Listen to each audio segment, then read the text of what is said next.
Apa hukumnya vaksin itu, Ustaz? Bukankah Allah telah menciptakan manusia dengan sempurna? Apakah dengan menolak vaksin yang dianjurkan oleh Umaro itu berdosa, Ustaz? Lalu bagaimana hukumnya pula jika vaksin yang seolah dipaksakan? Bismillah, alhamdulillah, salatu wassalamu ala rasulillah wa ala alihi wa sahbihi wa mawalah, amma ba'd. Terkait dengan persoalan vaksin, perlu untuk kami ingatkan bahwa secara umum Islam menganjurkan kita untuk menjaga kesehatan kita, dan Islam mengingatkan kita bahwa kesehatan adalah salah satu nikmat yang sangat besar, karena dengan kesehatanlah kita bisa melaksanakan ibadah secara sempurna. Orang-orang yang sakit, mereka juga masih dituntut untuk beribadah, tapi dengan cara yang sangat terbatas. Bahkan sebagian ibadah-ibadah tidak lagi dianjurkan pada saat kita sakit. Oleh karenanya Nabi kita sallallahu alaihi wasallam mengatakan, wa sihhataka qabla maradika, dan ketika beliau sebutkan iktanim khamsan qabla khamsin, jaga 5 sebelum datangnya 5, salah satunya yang beliau katakan manfaatkan kesehatan sebelum datang masa sakit.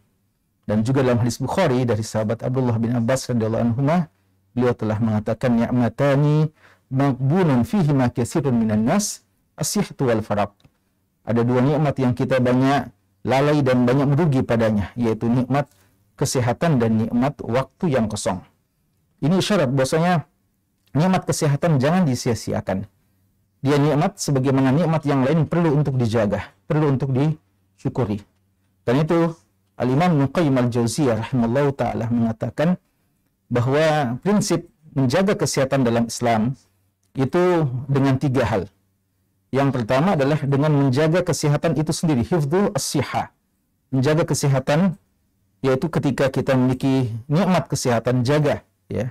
Biasa dengan cara mengonsumsi makanan-makanan dan minuman yang membantu untuk meningkatnya kualitas kesehatan kita. Jadi seperti yang kita baca dan kita dengarkan dan kita pelajari, dan juga anjuran para pakar-pakar kesehatan kita, ada beberapa makanan yang baik dikonsumsi, minuman yang baik dikonsumsi untuk meningkatkan kualitas kesehatan kita. Atau juga mungkin menjaga kesehatan dengan cara kita berolahraga secukupnya dengan kadar-kadar yang dianjurkan, dan beberapa amalan-amalan yang lainnya. Dan ibadah yang dianjurkan dalam Islam itu banyak menunjang untuk kita menjaga kesehatan kita. Yang kedua adalah kita menghindarkan diri kita dari hal-hal yang bisa merusak kesehatan kita. Karena itu dalam Islam dilarang kita mengonsumsi barang-barang yang membahayakan kita, ya. Kita dilarang mengonsumsi barang-barang yang bisa merusak kesehatan kita, seperti khamar umpamanya, minuman keras, dan narkoba, dan yang semacamnya. Ini semua untuk menjaga kesehatan kita, menolak mudarat, dan kadang juga dengan menangkal dengan apa yang disebut dengan penangkal itu sendiri, ya, yang bisa berfungsi sebagai mana'ah, mencegah, menangkal dari bahaya. Dan yang ketiga adalah mengeluarkan zat-zat atau hal-hal yang telah masuk dalam diri kita yang menjadikan kita sakit. Jadi juga memelihara kesehatan itu ketika seseorang sudah sakit, lalu ada zat-zat atau ada hal-hal yang telah masuk ke dalam dirinya, maka itu kadang perlu untuk dikeluarkan. Sehingga dalam proses penyembuhan kadang ada saja hal-hal yang perlu untuk dikeluarkan dari tubuh kita untuk menjadikan kita sehat. Ini telah disebutkan semuanya oleh Al-Imam Ibnu Qayyim Al-Jauziyah rahimahullah ta'ala dan para ulama-ulama kita lainnya. Kalau kita mau lihat posisi vaksin di sini, maka mungkin dia bisa juga masuk pada hal yang kedua, yaitu menangkal diri kita dari hal-hal yang bisa membahayakan kita. Dan ini masuk dalam banyak prinsip-prinsip Islam, di antaranya kaidah yang sangat terkenal dari salah satu Al-Qawaid Al-Khams Al-Kubra, yaitu ad-dararu yuzal. Kemudaratan itu harus dihilangkan dan harus dicegah. Dan Nabi kita sallallahu alaihi wasallam telah mengatakan la darara wala dirar. Tidak boleh kita memberikan kemudaratan kepada orang lain dan tidak boleh membalas kemudaratan yang dilakukan oleh orang lain. Dan dalam bahasa yang lain, tidak boleh kita saling memudaratkan. Dan dipandang hal ini juga di antara kaidah yang sangat cocok dalam persoalan vaksin ini. Dan para ulama kita telah memfatwakan yang seperti itu. Jika ditanya apakah dengan hal yang seperti ini tidak bertentangan dengan apa yang dikatakan bahwa manusia telah diciptakan dengan sempurna. Gitu tadi ya? Iya. Manusia Katanya diciptakan manusia kan sudah diciptakan dengan sempurna. ya, kan? dengan Gitu. sempurna.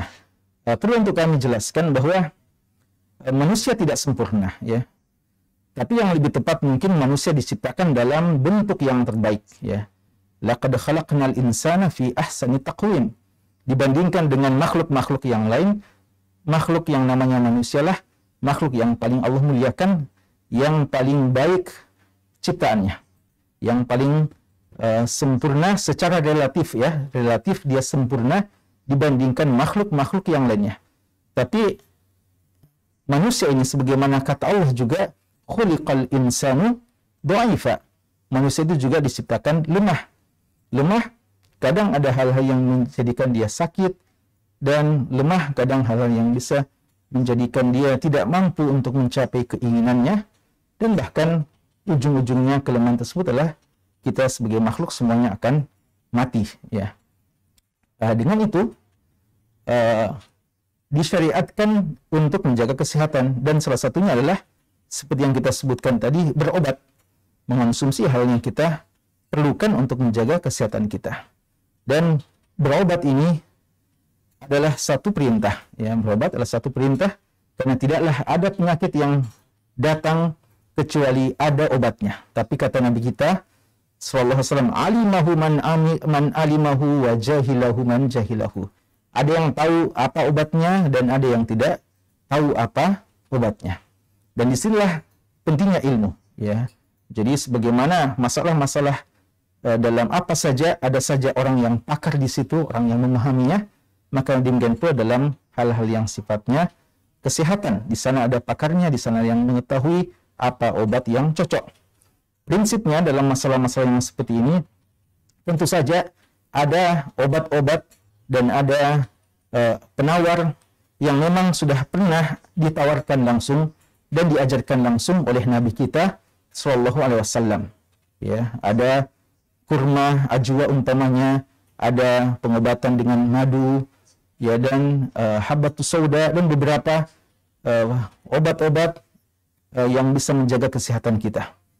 Dan ada juga obat-obat yang datang belakangan sesuai dengan perkembangan manusia.